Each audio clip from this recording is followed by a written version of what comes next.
അപ്പോൾ റാപ്പിഡ് ഫയറിൽ ഇനി പ്രത്യക്ഷപ്പെടാൻ പോകുന്നത് ഷറഫുദ്ദീനാണ്. ഷറഫുദ്ദീനെ ഞാൻ യാദൃശ്ചികമായിട്ട് ഇവിടെ കണ്ടതല്ല. അതായത് ബേമൻ സോളാർ എന്ന് പറഞ്ഞ് കേരളത്തിലെ വളരെ പ്രമുഖമായ ഒരു സോളാറൊക്കെ ഫിറ്റ് ചെയ്ത് കൊടുക്കുന്ന ഒരു കമ്പനിയുടെ സാരഥികളിൽ ഒരാളാണ്.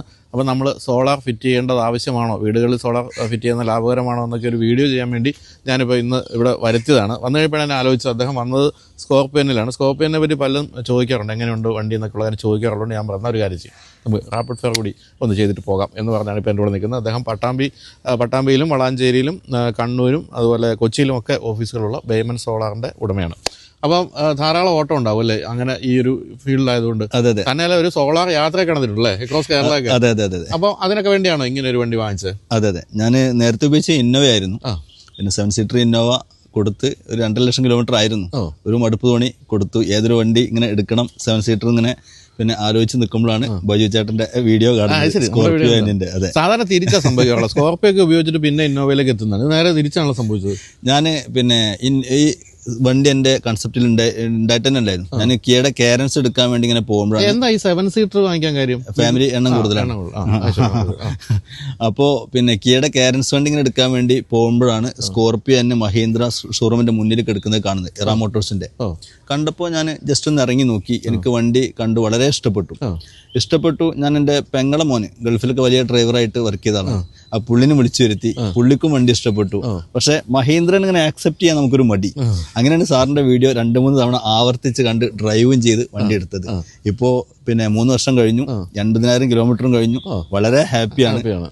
അപ്പൊ ഈ ഇന്നോവ എന്ന് പറയുന്ന ഒരു പ്രോപ്പർ 7 സീറ്റർ ആണ്. കാരണം തേർഡ് റോ സീറ്റിലും നമുക്ക് ഇരിക്കാൻ ആവശ്യമായിട്ട് സ്ഥലമുണ്ട്. ഇതിൽ അങ്ങനെ ഉണ്ടോ? ഇല്ല, പിന്നെ തേർഡ് റോ കുറച്ച് പ്രശ്നമാണ്. എന്നാലും നമുക്ക് ഭയങ്കര കംഫർട്ടബിൾ ആണ്. ഒന്നാമതിന്റെ സീറ്റിംഗ് പൊസിഷൻ ഇതിൽ ഏറ്റവും പിന്നെ ബെറ്റർ എന്ന് വെച്ചാൽ പറയാം, അതിന്റെ സീറ്റിംഗ് പൊസിഷനാണ്. ഒരു കമാൻഡിങ് പവറോട് കൂടി നമുക്ക് ഇരുന്ന് രാജകീയമായിട്ട് നമുക്ക് ഡ്രൈവ് ചെയ്ത് പോകാൻ പറ്റും. പിന്നെ എത്ര ലോങ് ഡ്രൈവ് ചെയ്താലും നമുക്ക് യാതൊരു മടുപ്പും തോന്നുന്നില്ല. എത്ര ലോങ് യാത്ര ചെയ്യാം.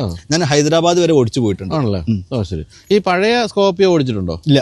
പഴയ സ്കോർപ്പിയോ ശ്രദ്ധിച്ചിട്ടുണ്ടോ? ഇഷ്ടപ്പെട്ടിട്ടുണ്ടോ? ഇഷ്ടപ്പെട്ടിട്ടുണ്ട്. അന്നെ ഒരു പിന്നെ വണ്ടിയാണ്, എല്ലാവർക്കും ഇഷ്ടപ്പെട്ട വണ്ടിയാണല്ലോ. അതെ. പക്ഷെ എങ്കിൽ പോലെ എനിക്ക് തോന്നുന്നു അതുമായിട്ട് ഒരു ബന്ധവും ഇല്ലാത്ത ലക്ഷറിയാണ് തന്നെ. അന്നത്തെ സ്കോർപ്പിയോയുടെ പ്രധാനപ്പെട്ട പ്രശ്നമായിട്ട് എനിക്ക് തോന്നിയിരിക്കുന്നത് ഭയങ്കര ബോഡി റോളാണ് ബാക്കി ഇരിക്കുന്നത്. ഇതിലതുണ്ടോ? ഇല്ല, ബോഡി റോൾ ഉണ്ട്, പക്ഷെ വളരെ കുറവാണ്.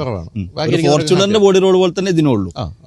എങ്കിലും ഈ പറഞ്ഞ പോലെ ടൊയോട്ടയിൽ നിന്ന് നേരെ ജമ്പ് ചെയ്തൊരു ഇന്ത്യൻ വാഹനത്തിലേക്ക് വന്ന ആളെന്നുള്ള നിലയ്ക്ക് എന്താണ് ഇതിനെപ്പറ്റിയുള്ള ഒരു അഭിപ്രായം? ഇപ്പൊ എനിക്കൊരു മടുപ്പ് തോന്നിയെന്ന് വെച്ചാല് പിന്നെ ഭയങ്കര സൗണ്ട് ആയിരുന്നു. എഞ്ചിൻ സൗണ്ട് ഭയങ്കരമാണ്. ഇത് ഭയങ്കര ഇൻസുലേറ്റഡ് ആണ്. ഇത് വണ്ടി സൗണ്ട് ഉണ്ടെങ്കിലും നമുക്ക് ഇൻസുലേറ്റഡ് സ്ട്രോങ് ആവുകൊണ്ട് ഭയങ്കര സൈലന്റ് ആണ്. പിന്നെ എനിക്കൊരു പ്രശ്നം തോന്നിയത്, ഒരു 100 കിലോമീറ്റർ ഒക്കെ അത് കഴിഞ്ഞാൽ സൗണ്ട് എന്ത് ചെയ്യും, ഒന്നുകൂടെ കൂടിക്കൊണ്ട് നമുക്ക് തന്നെ ഒരു വല്ലാത്തൊരു ഡിസ്റ്റർബ് വരാണ്. ഇതിന് അത്ര പ്രശ്നങ്ങളൊന്നുമില്ല. അപ്പൊ 250 കിലോമീറ്റർ 300 കിലോമീറ്റർ ഒക്കെ നമ്മൾ 500 കിലോമീറ്റർ ഒരു ദിവസം ഡ്രൈവ് ചെയ്തിട്ടുണ്ട്. അന്ന് പോലും യാതൊരു പ്രശ്നം ഇതിനില്ല.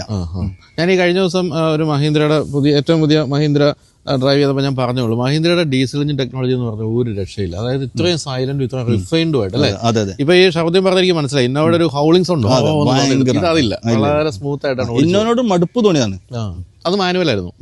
ഇത് മാനുവലാണോ? അല്ല, ഇത് ഓട്ടോമാറ്റിക്. ആ ഒരു വ്യത്യാസം സംഭവിച്ചിട്ടുണ്ടല്ലേ? മൈലേജ് ഒക്കെ നോക്കിയിട്ടുണ്ടോ? മൈലേജ് ഒരു 12-13, ലോങ് ആണെങ്കിൽ 15 വരെ കിട്ടുന്നു. 15 വരെ കിട്ടുന്നുണ്ട്. City driving 11-12.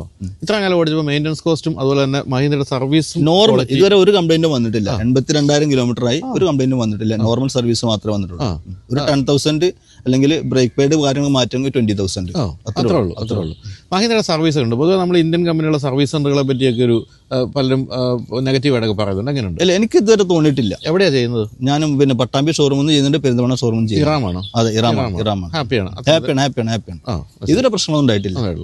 ഇനി ഒരു പ്രധാനപ്പെട്ട മേജർ കംപ്ലൈന്റുകൾ വന്നു കഴിഞ്ഞാലാണ് എത്രത്തോളം അവർക്ക് ഇത് പരിഹരിച്ചു തരാൻ പറ്റും നമുക്ക് അറിയുള്ളൂ. ഇതുവരെ വന്നിട്ടില്ല, അതുകൊണ്ട് നോ പ്രോബ്ലം.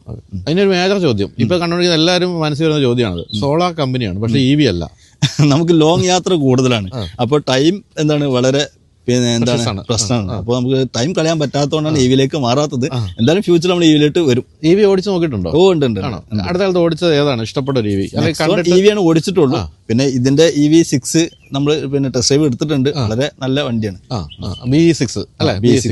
എനിക്ക് തോന്നുന്നു ഇപ്പൊ എല്ലാവരും ഈ EV ആലോചിക്കുമ്പോഴേ മനസ്സിൽ വരുന്ന മഹീന്ദ്രയുടെ പുതിയ EV-കളാണ് അല്ലെ? അത് 7 സീറ്ററും ഉണ്ട്. അപ്പൊ അതുകൊണ്ട് പുതിയതായിട്ട് EV 7 സീറ്ററും വന്നിട്ടുണ്ട്. ഇപ്പൊ ഈ പറഞ്ഞ പോലെ നമ്മൾ സ്കോർപ്പിയോയിലേക്ക് മാറി കഴിഞ്ഞപ്പോഴത്തേക്കും ഇന്ത്യൻ വാഹന നിർമ്മാതാക്കളുടെ പുതിയ ഈ വാഹനങ്ങളെ പറ്റിയൊക്കെ എന്താണ് മൊത്തത്തിൽ അഭിപ്രായം? ഈ വണ്ടി യഥാർത്ഥത്തിൽ മാർക്കറ്റ് ചെയ്യാൻ മഹീന്ദ്ര മറന്നു പോയിട്ടുണ്ടെന്ന് എനിക്ക് തോന്നിയിട്ടുണ്ട്. നല്ല വണ്ടിയാണ്, പക്ഷെ ഇത് ഇത്ര നല്ല വണ്ടിയാണ് എല്ലാവരുടെയും മനസ്സിൽ എന്താണ് ടയോട്ട അതുപോലെ തന്നെ കുറച്ച് വണ്ടികളാണ്.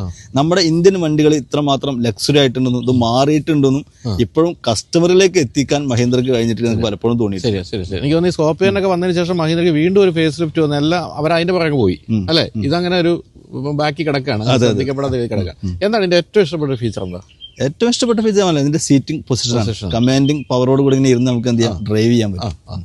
ഏറ്റവും അല്ലെങ്കിൽ ഏറ്റവും നല്ല എന്താണ് ഒരു കുറവായിട്ട് അല്ലെങ്കിൽ ഇതുകൂടെ ഉണ്ടായിരുന്നെങ്കിൽ എന്ന് തോന്നുന്ന എന്തെങ്കിലും കാര്യമുണ്ടോ? ഇതിന്റെ സ്റ്റിയറിംഗ് നമ്മളെ ഇതുണ്ടല്ലോ, പിന്നെ എന്തിനു പറയാ, സ്റ്റിയറിംഗ് അഡ്ജസ്റ്റ്മെന്റുകൾ. സ്റ്റിയറിംഗ് അഡ്ജസ്റ്റ്മെന്റ് ഇതിന് എന്തില്ല, പിന്നെ ഹൈറ്റ് ഉണ്ട്. അതായത് നമുക്ക് കുറച്ചുകൂടി നമ്മുടെ അടുത്തേക്ക് സ്റ്റിയറിംഗ് നീക്കാനുള്ള ആ സംവിധാനം ഇല്ല എന്നല്ലേ, അതാണ് തോന്നിയിരിക്കുന്ന ഒരു കാര്യം. പിന്നെ വയർലെസ് ചാർജർ ഇല്ല.